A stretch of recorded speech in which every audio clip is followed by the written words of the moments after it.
Hello guys, welcome back to our channel. நாம் இன்றைக்கி பார்க்க போகிற வீடியோ என்னென்னா RW27 ஹைநெட்டக்கோட வச்சு தான். இதில் 2 கலர் இருக்குது, ஒன்று black colour and silver colour. இதை வந்து பார்த்திங்க அப்படின்னாக்கா ஒரு சிலிக்கோன் இது ஒன்று தருவாங்க. அதுக்கப்புறம் வந்து நம்மளோட ஸ்டெயின்லெஸ் ஸ்டீலு செயின் ஒன்று. இதை பார்த்திங்க அப்படின்னாக்கா RW27 அப்படின்னு சொல்லிட்டு சைட்டில் அடிச்சிருக்கோம். முன்னாடி இந்த படத்தை போட்டிருப்பாங்க. அதுக்கப்புறம் வாங்க ஓப்பன் பண்ணி பார்த்துடலாம். இப்போ ஓப்பன் பண்ணிங்க அப்படின்னா உள்ளுக்கு என்ன இருக்கும் அப்படின்னு பார்த்தீங்கன்னா, ஃபஸ்ட்டுக்கே ஒரு கார்டு ஒன்று வச்சுருப்பாங்க. அகெயின் அதை தூக்கி நம்ம சைடில் வச்சுக்கலாம். அதுக்கப்புறம் வந்து பார்த்திங்க அப்படின்னா உள்ளுக்க ஒச்சு இருக்கும் லெஃப்ட் சைடில். ஓகேங்களா, ஒச்சோட ஃபேஸ் வந்துருக்கும். அதை வந்துட்டு அப்படியே தூக்கி பார்த்துட்டு சைடில் வச்சிடலாம். சரிங்களா, சைட்டில் வச்சுட்டு பார்த்திங்க அப்படின்னா நம்ம வந்துட்டு ஓப்பன் பண்ணி உள்ளே என்னென்ன இருக்குது அப்படின்னு சொல்லிட்டு இப்போ பார்க்கலாம். ஃபஸ்ட்டுக்கே பார்த்திங்க அப்படின்னா நமக்கு கிடைக்கக்கூடிய டூல்ஸ் கொஞ்சம் பொறுங்க. லெஃப்ட் சைடில் ஓப்பன் பண்ணுறதால கொஞ்சம் லேட் ஆகும். இது வந்துட்டு நம்மளோட ஸ்டெயின்லெஸ் ஸ்டீல் அந்த இதை வந்துட்டு செயினை வந்துட்டு கம்மி பண்ணுறதுக்கான ஒரு டூல்.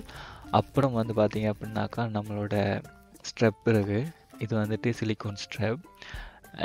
இது வந்துட்டு சிலிக்கான். ஓகேங்களா, இது ஓகே. இது அடுத்தது வந்து பார்த்துக்கலாம்.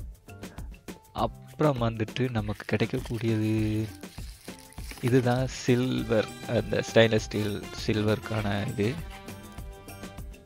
ஸ்ட்ரெப். ஓகேங்களா, இதை ரிமூவ் பண்ணி அட்ஜஸ்ட் பண்ணுறதுக்குள்ள டூல் தான் ஃபஸ்ட்டுக்கு நம்ம பார்த்தது. அப்புறம் என்ன இருக்குது அப்படின்னு பார்த்தீங்க அப்படின்னா வயர்லெஸ் சார்ஜர் உண்டு. ஸோ இதை எப்படி சார்ஜ் பண்ணுறேன் அப்படின்றத நான் வந்து அப்புறமா காட்டுறேன். ஸோ இதுக்கு அடுத்தது இதில் வந்துட்டு ஹைனோடெக்னு இதிலேயே போட்டிருக்காங்க. அப்புறம் பாக்ஸுக்கு என்ன இருக்குது அப்படின்னு பார்த்தீங்கன்னா எதுவுமே இல்லை. இதோட அன்பாக்சிங் அப்படின்றது முடிஞ்சு போச்சு. அப்புறம் வந்துட்டு இப்போ நம்ம வந்து ஒச்சை ஆன் பண்ணி பார்க்கலாம் அப்படின்னு சொல்லிட்டு மேலே இருக்கிற டேப்பை வந்து கிழிச்சோம்.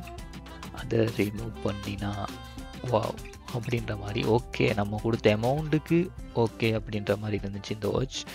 ஓகே, அப்படியே நம்ம வந்துட்டு பின்னால் இருக்கிறதையும் நம்ம வந்துட்டு ரிமூவ் பண்ணிடலாம். ஏன்னா இதை ரிமூவ் பண்ணினா மட்டும்தான் சார்ஜ் பண்ணிடலாம். ஸோ இதில் மைக்கும் கூட, இது நம்மளோட ஸ்பீக்கரும் கூட இருக்குது. நான் இப்போ இதோட எக்ஸ்பீரியன்ஸை வந்து அடுத்த வீடியோவில் சொல்கிறேன், யூசர் எக்ஸ்பீரியன்ஸை. இந்த வீடியோவில் முழுக்க நான் பார்க்க போகிறது அன்பாக்சிங் அண்ட் அதை பற்றின ஒரு இது தான். ஸோ இப்போ வந்து சார்ஜ் பண்ண போகிறோம். சார்ஜரில் கனெக்ட் பண்ணிவிட்டு ஜஸ்ட் அது மேலே ஃபிக்ஸ் பண்ணால் மட்டும் போதும். அது ஒட்டோவாக சார்ஜ் பண்ண ஆரம்பிக்கும். ஓகேங்களா, இப்போ என்ன பிரச்சனை அப்படின்னா இதை வந்துட்டு நான் ஃபுல் எக்ஸ்பீரியன்ஸ் இதில் போடாததுக்கு காரணம் என்ன அப்படின்னா, வாங்கினதுமே சார்ஜ் இல்லை. இப்போது 0% சார்ஜில் தான் இருக்குது. அதனால் நான் இதை வந்துட்டு யூஸ் பண்ணி காட்ட முடியலை. ஜஸ்ட் ஒன் பண்ணி மட்டும் வச்சுருக்கேன். அடுத்த வீடியோவில் இதோட யூசர் எக்ஸ்பீரியன்ஸ் அப்புறம் வந்துட்டு இதை பற்றி சொல்கிறேன். பார்க்கலாம் எப்படி இருக்குது அப்படின்னு சொல்லிட்டு. தேங்க்யூ.